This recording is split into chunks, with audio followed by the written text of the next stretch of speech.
Which shoe is better to hoop in? The Puma Melo Ball 1 or the Puma Clyde All Pro?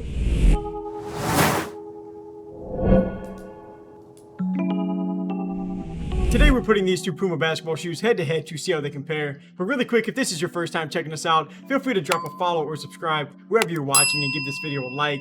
We would greatly appreciate that. So starting off with the box and the price, this Melo shoe box is actually one of the cooler ones that I've seen. Like, you get a galaxy theme, and then in the center that oval is actually see-through, so you can kind of peek inside and see the shoes. And then you get some not from here text that also shows up on the box that I'll get into, a little bit more here in a second. So just a ton of details. I really did like that setup. But for the Puma Clydes, I mean, these are quite the opposite. These just kind of come in like a generic black and white Puma box. Nothing really to draw out here. But as for pricing, the Puma Melo Ball 1 retails for $125, which isn't a bad price at all, especially for a first shoe. That's going to land them pretty middle of the pack. And the Puma Clyde All Pros are going to be just above that at $130 for retail. So not a bad price point for these models at all today.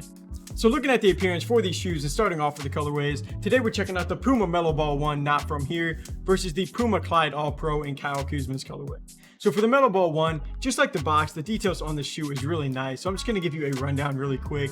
You have some one-on-one text on the tongue for both shoes, and then some Not From Here text just below the lacing system. And LaMelo chose to sign with Puma whenever he probably could have signed anywhere because he wanted to work with the brand that allowed him to be authentic, because he is a pretty unique guy, especially growing up in the spotlight for pretty much his whole life. That kind of gave us a glimpse of that. But with this first shoe, he now joins only a handful of people to ever get a signature shoe with Puma, joining names such as Walt Frazier, Ralph Sampson, Vince Carter. So I mean, that is pretty cool. But after winning Rookie of the Year, it just really didn't take him long at all to get this first model for his first signature shoe. But I mean, for the model itself, you do have a cool floral kind of embroidered look around the heel, and then just beneath that is going to be a weave pattern kind of mixed into the midsole. I thought that looked really clean. And then just to pull out one final detail, you get some number 1 text with some wings and like a halo on the lacing system, and that's actually the same thing that he has tattooed on his chest.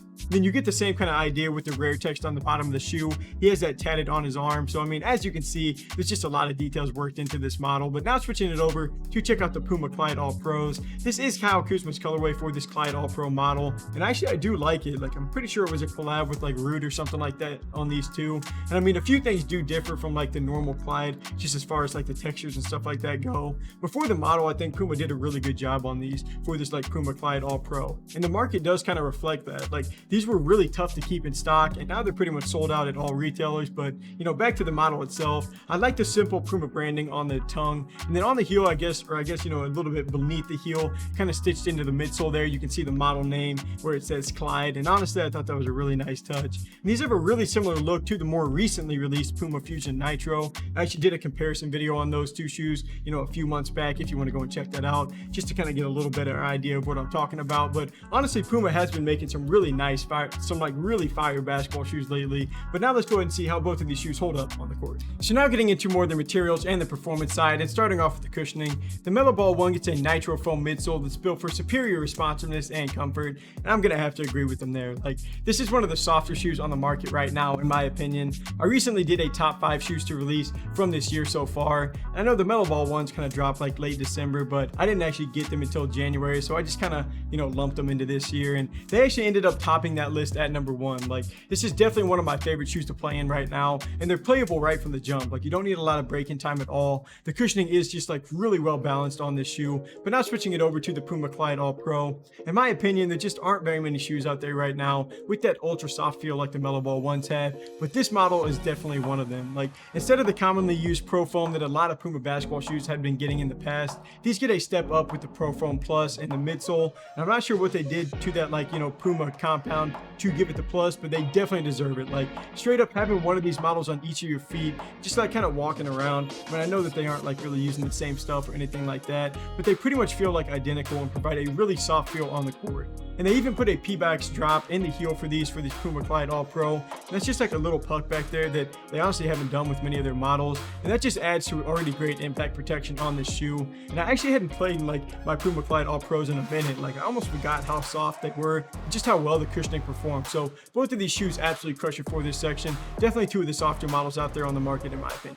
For the materials and the support, the Melo Ball 1 isn't going to get any of those premium touches such as suede or anything like that, but LaMelo just doesn't really like that stuff. He kind of prefers to use, like more textiles and stuff like that on the upper. and that's pretty standard at this point. And Puma went with a mono mesh upper that is going to keep these relatively light, and you get some nice ventilation for your foot too. And the support, I mean, for the support, there just isn't really any added pieces to help, like a strap, outrigger, you know, anything like that. But the lateral containment is still solid for your foot. And I mean, once you have your foot slid into this model, I mean, you're pretty much locked into the shoe from the jump. I haven't had my ankle move around more than I would want to, and no heel slippage, you know, anything like that so far. But now looking at the Puma Clyde All Pro, the upper features a Matrix Evotech setup, and on pretty much all the colorways, I mean, except for this one, that Evotech text kind of shows up on the actual shoe.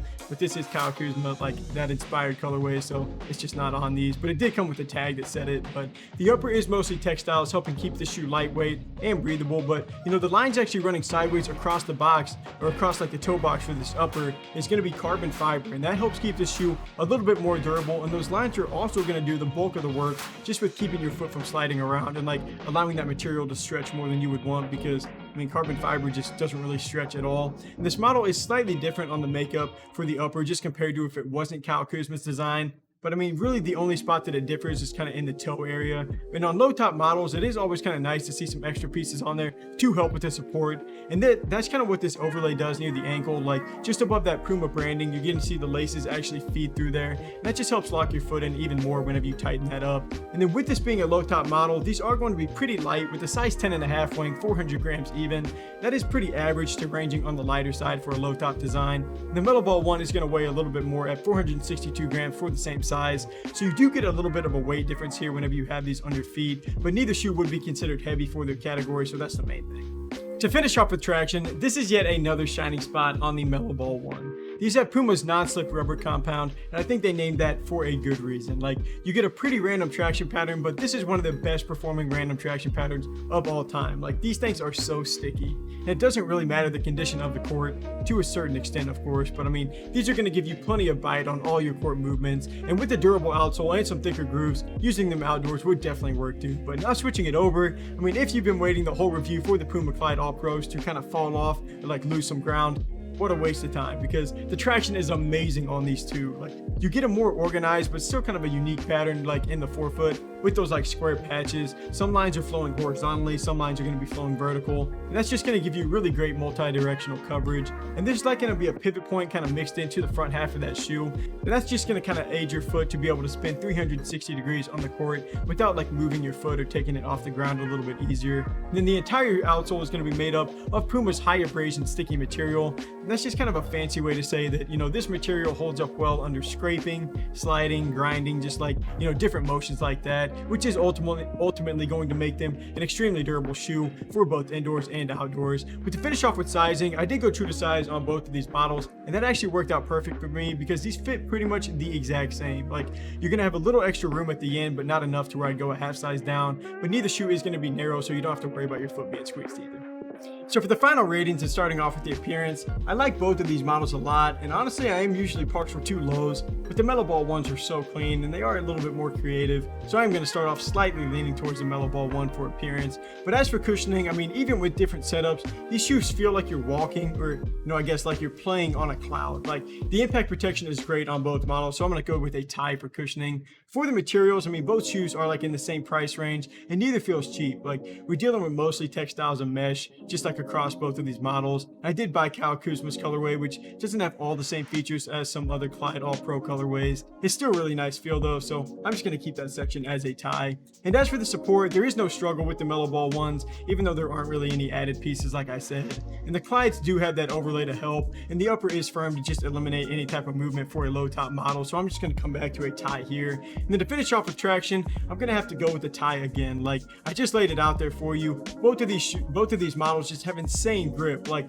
I love what Puma has been doing with the traction on their shoes. It's been feeling really great. But as for the better shoe to hoop in, I have no other choice but to go with the rare tie between these two models. Because if there's a weakness on either shoe, I'm just yet to find it between, like, you know, the cushioning, the materials, the support, the traction. I mean, they're all just really well balanced for these models, and they're within $5 of each other. So for the same price range, you can't really go wrong with the Puma Metal Ball 1 or the Puma Clyde All Pro.